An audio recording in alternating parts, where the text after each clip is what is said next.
In today's video, we're going to replace these old worn motor mounts on my RV with polyurethane, and since it's red, that should add about 50 horsepower.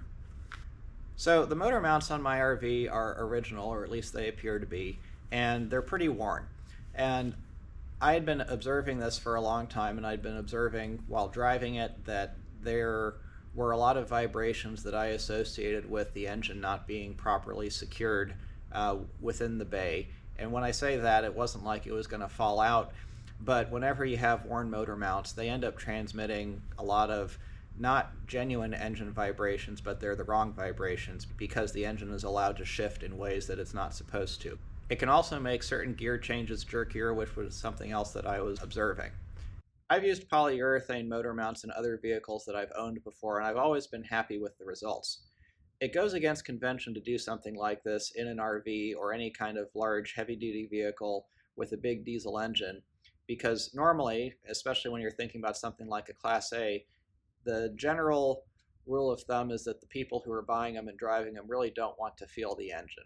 So I look at this in a couple of different ways. First off, my personal preferences have generally been towards having a firmer vehicle, not something that is loose and allowed to move around some more. So just based on my personal preferences, I've been happy with polyurethane motor mounts in the vehicles that I've installed them in. It gets a little bit more complicated too, though, because different engines are going to have different natural inherent vibration characteristics, and some of those are more pleasant than others. The one vehicle I drove with polyurethane motor mounts that I really didn't like was a Mitsubishi Eclipse, which had a turbo 4-cylinder in it. Well, inline fours that are even firing have what are known as secondary vibration characteristics, and there's a lot of videos on that out there if you don't know what those are. But secondary vibrations tend to lead to, I guess, for me, what are unpleasant vibrations. If you have an engine that is well balanced in terms of primary vibrations, which are really just more of the vibrations that come from the power pulses of an engine spinning, those, for me anyway, are more pleasant. The 3126 in my RV is an inline 6-cylinder engine, which is a naturally balanced engine, and so the vibration characteristics of secondary vibrations are very low. And I like the power pulses that come from something like this. But it's not just as simple as saying, am I putting in polyurethane motor mounts? Polyurethane comes in a lot of different firmnesses, and I spent a lot of time figuring out what firmness I wanted to go with. In the end, I decided on a 70A durometer firmness because that seemed like that was going to be on the softer side of polyurethane, but still firmer than what rubber would provide. You can get polyurethane all the way up to much higher firmnesses, but I think that if I were to put something like a 95A into this RV, I think that would be too firm and unpleasant even for me. I've seen people use durometers that high in something like, say, this RX-7 right here, but this has a rotary engine in it, and a rotary engine is known for being very smooth, and it doesn't have the same sort of vibration characteristics that you have out of a piston engine. So one of the other things that I have generally found with this RV in particular is that it is not well built from a structural integrity perspective. And what I mean by that is that there's a whole lot of flex that's going on all over the place. If you think about some kind of an older, say 60s or 70s era American car where you had a body on frame, a lot of rubber mounts, and the frames weren't very firm and they tended to flex all over the place. And this is very similar. It's a body on frame setup, and the box that the house is made of on top of the frame is also not very sturdy. And what I've found is that anytime I've done something that has helped to overall improve the structural rigidity or improve the rigidity of the RV, that it's actually ended up making the driving experience more pleasant. Because even though things are firmer, the overall reduction in flex that you don't want offsets that. So that's a long way of saying where I'm going with using these mounts, is that I think that by having the engine and transmission more firmly mounted, first off, they're not going to be moving all over the place while they're running, especially under transients, but it ends up almost making them a little bit of a stressed member. Not quite, but it gets it a little bit closer. And so I think that what's going to end up happening is that at idle and lower RPMs, you might feel some more engine vibrations, but I don't think it's going to be all that high. And I think that overall, it's going to end up making the RV driving more pleasant. So let me show you what we got, and we'll get into the project. So here's one of the 4 motor mounts. The 3126 has, at least in my RV, has one mount at the back of the engine on either side, and then there's 2 mounts in the front that are centered. So with this mount right here, you can see that I'm able to spin the bottom puck, and it's the same on the other side, which is just from the rubber shrinking after 23 years since it was made and degrading some and all that. So what that ends up doing, aside from the softness of the rubber in general, but especially having a gap like this, is that when there's something that changes the way that the engine is shifting one way or another, it's going to go left or right, depending on which way the torque is changing. And because of the way that this is set up especially, these mounts are at the back of the engine, and then you got this whole transmission that's going back. I guess it's getting dark back here, but it goes back another few feet, and then from there it has the drive shaft. So you actually also have quite a strong pivoting force that's going front or back, because as the drive, depending on which way the drive shaft has torque, it'll actually make the back of the transmission want to climb or go down. And I've been observing while driving that under a lot of conditions it does feel like the engine is moving around significantly. So hopefully this will help fix things. Alright, so what I've got here are actually the front motor mounts, which on the bus are the ones furthest towards the back. So I got 3 out of the 4 out, and so the way that these are installed is basically just sandwiched together like that. And then there's this spacer here that goes in between them. The way that these are constructed are with a metal washer, if you want to call it that, on the top and the bottom, and then the rubber is bonded to that. So what I think I'm going to do is change the design up a little bit. It's going to allow for less flexibility, but I think that it will do what I want without and still not be too harsh. Basically, I'm going to cut 3 pieces of polyurethane, one for the top, one for the bottom, and then one for the middle, and then I'm going to drill that out. I think that that is ultimately going to be the best way to go. I could try to take this top metal part off. The way that this works is that this round part goes into the frame of the bus.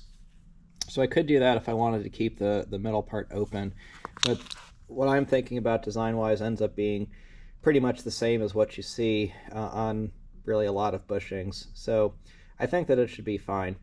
So let's get this set up and cut. There's different ways that you can cut polyurethane. What I'm doing is I'm using my bandsaw, which is really producing a nice cut and surface finish. You can see this is a cut that I'd already made. What I'm finding works the best with this is having a fairly high blade speed, but then mine has this hydraulic adjuster that lets you determine how quickly the arm is trying to drop and how much force it puts on. So I have it going really slow. It takes quite a while to actually cut this, but it's producing a really nice finish. So I'm just turning it on and then working on some other parts of the project. Okay, so I'm about ready to install the front motor mounts, which are located front of the engine, rear of the bus. And on those, which are a bit different from the other motor mounts, you've got 4 of these pucks, 1, 2, 1, 2, and they sandwich between a frame rail on the engine, or on the chassis rather. And the engine basically has an L bracket that comes off and sits right on top here. They stay located with this little lip that goes through the hole in the chassis bracket. And what I'm doing is changing this a little bit. I've got one of these basically set up right now. I cut pieces of polyurethane for the top and the bottom, but then what I also did was I cut another one for the center, and this is going to go in the middle through this hole on the chassis side on the bus side of the mount. And this will keep it located. I got all the dimensions so that it's basically the same dimension within a few thousandths of what the factory was. And then what I'm also doing is I'm destroying the old motor mounts to get these large washers that are on the bottom of them. So I'm going to reuse those, sandwich them like this. What I did here is I reused these bushings that are in the middle of the motor mounts as well, and I chamfered them a little bit so that when this goes in, because the way it's going to go in, this top puck will be in place, and then this is going to come up from the bottom. So this will help ease the entry, make it go in a little bit easier. You can see here what this looks like kind of disassembled. So here I've got the bottom piece. This is going to be the middle part that goes in the middle. And then I have to cut the hole for this one that'll be on the top next as well. Cutting these, I just used a 1-inch hole saw on my drill press, and then just put the polyurethane and the bushing in the vise and tighten it down, and it goes right in. For this that goes in the middle, I put a socket that goes around the top here, and that's what lets it push all the way down. So I'm going to finish assembling this bottom one. I'm going to cut the hole through this one that's going to go on the top, and then I'm going to start putting it all in. Okay, I'm going to press this center portion onto this lower part of the motor mount.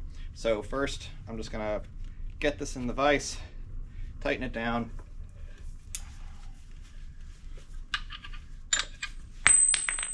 didn't get that perfectly square. Sometimes you have to get a couple of angles to get it started. Okay, so that's on to start. Pick up my socket, that's going to go over here.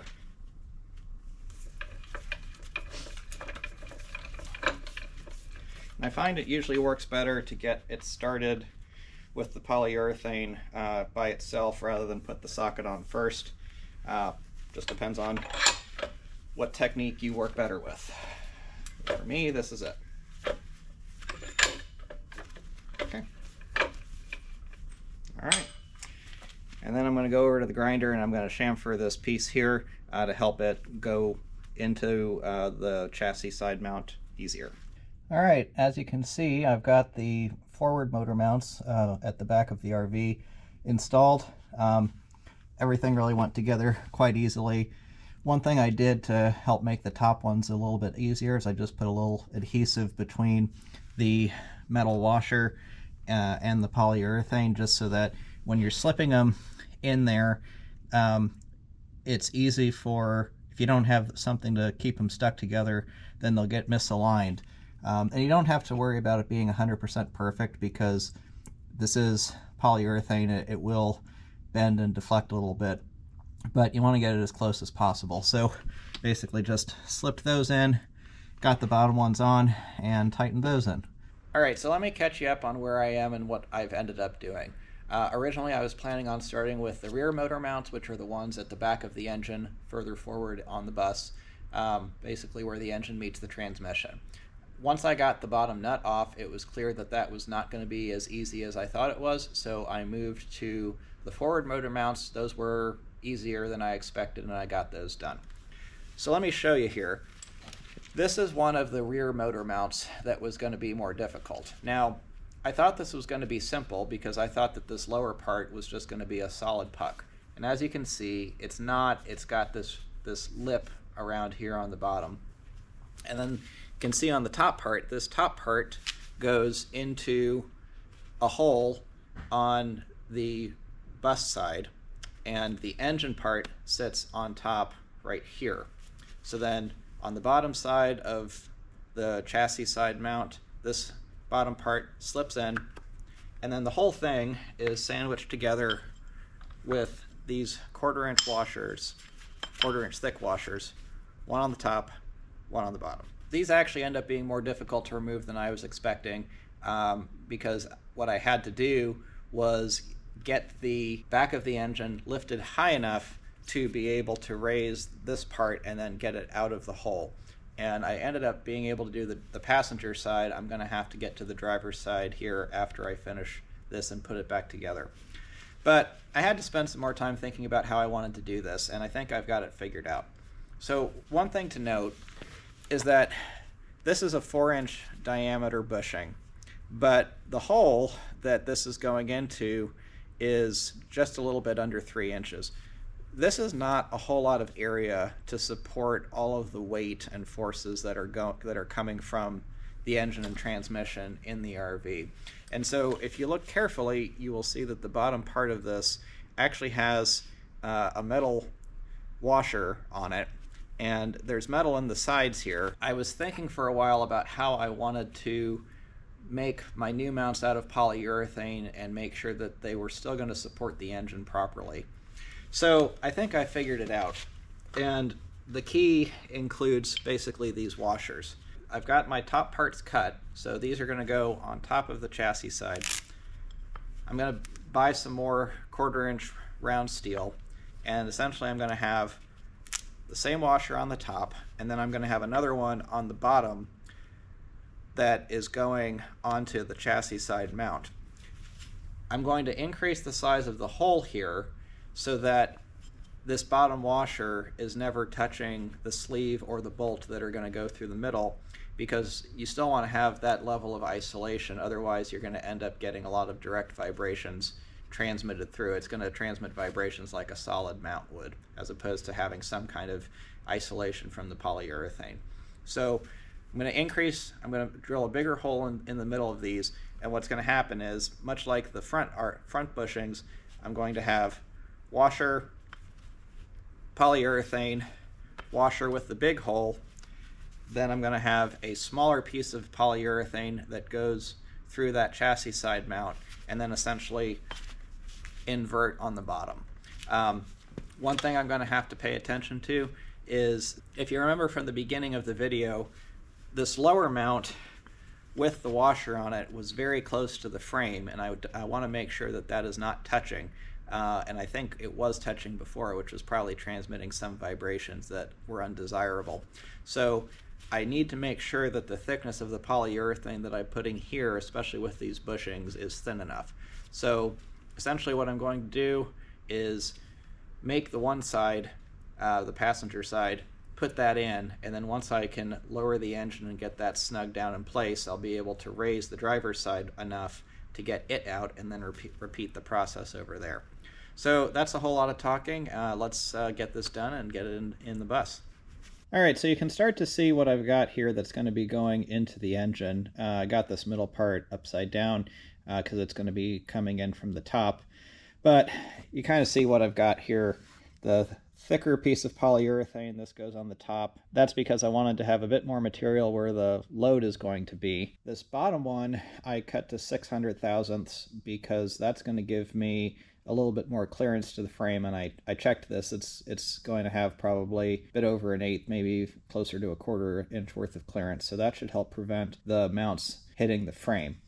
Now, these middle pieces, originally I was trying to find some round stock in a 4-inch diameter, basically like what the other washers were, but when I went to the metal supply place, they didn't have any.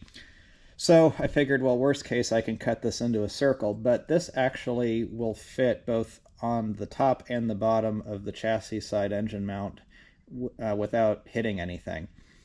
I've cut a 2-inch diameter hole in the middle, and the reason for that is that this spacer that's going to basically hold the whole thing together will ride right in the middle, and this way this should be able to sit here without worries about it ever contacting the sides and creating a vibration or a noise or anything like that.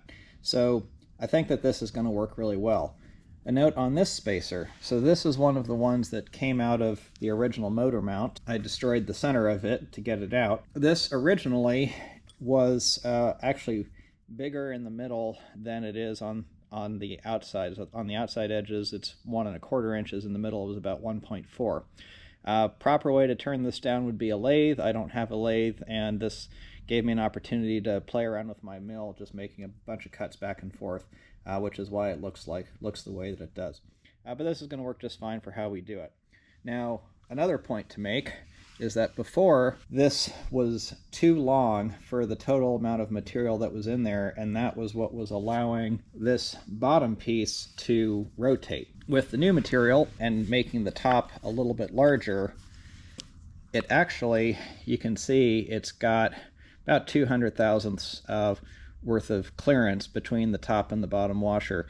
And so that's good. That's going to make it so that when this whole thing squishes together, the pieces of polyurethane will all have to squish somewhat, and that's what you want. You don't want it to be loose and let the engine rattle around. That's what we're trying to prevent.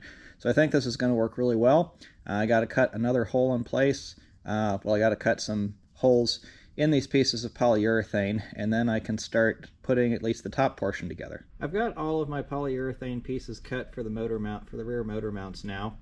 So now it's time to install the passenger side, and then I can get that somewhat bolted down, get the driver's side out, get the washer out of the middle, and do that.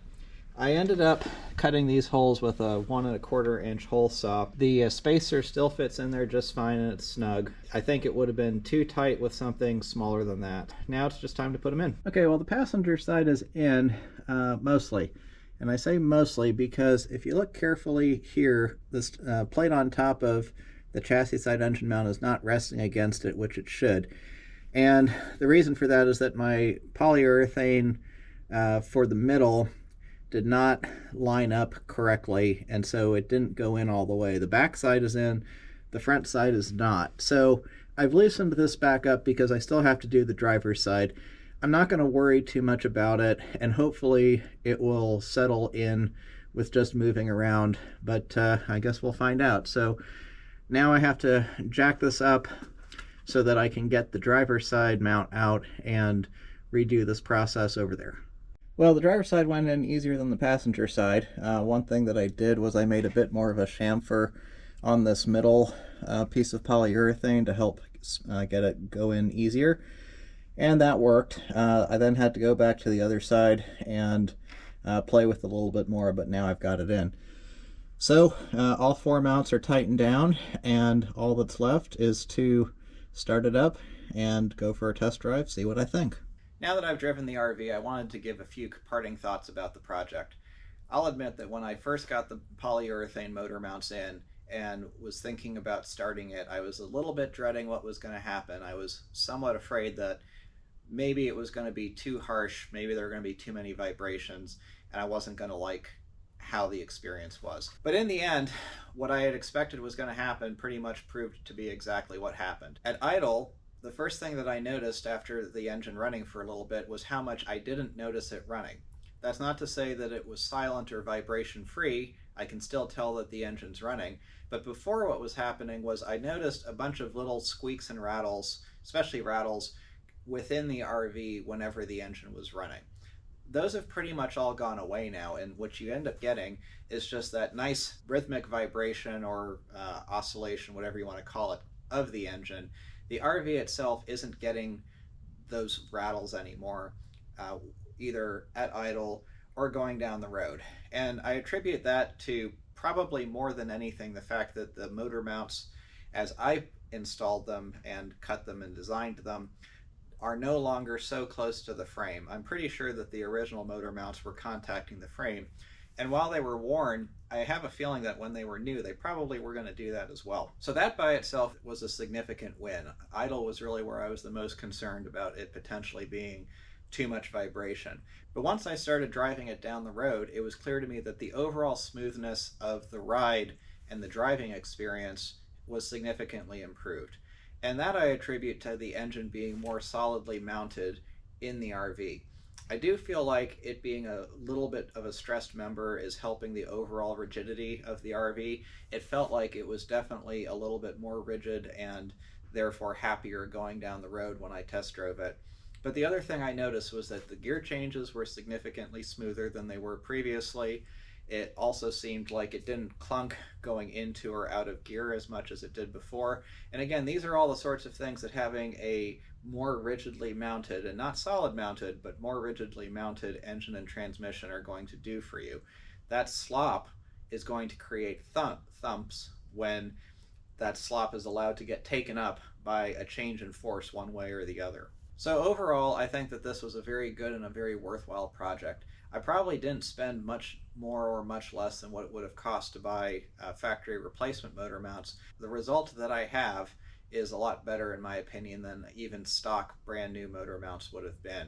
I also think that these are going to last longer because the polyurethane should not degrade in the same way that the rubber is going to. If you're looking for the ultimate in isolation, these might not be it, but I would have to say that the overall experience is better than what I think a rubber mount would probably be, at least for me. The 70A durometer that I chose maybe could be taken to a 60A for a little bit less vibration transmission and probably about the same level of rigidity in the holding of the engine and transmission in its place. So that would be a consideration if you were going to go with this project. I don't regret the 70A, and I definitely don't think that it's too harsh. But if your preference is for smoothness over all else, then going with a lower number durometer would probably be better. So thanks for watching this video. I hope that you found it useful, and if you're suffering from the same sorts of issues with your motor mounts that I was, I would definitely consider doing this. Leave any questions down below in the comments, and thanks again for watching.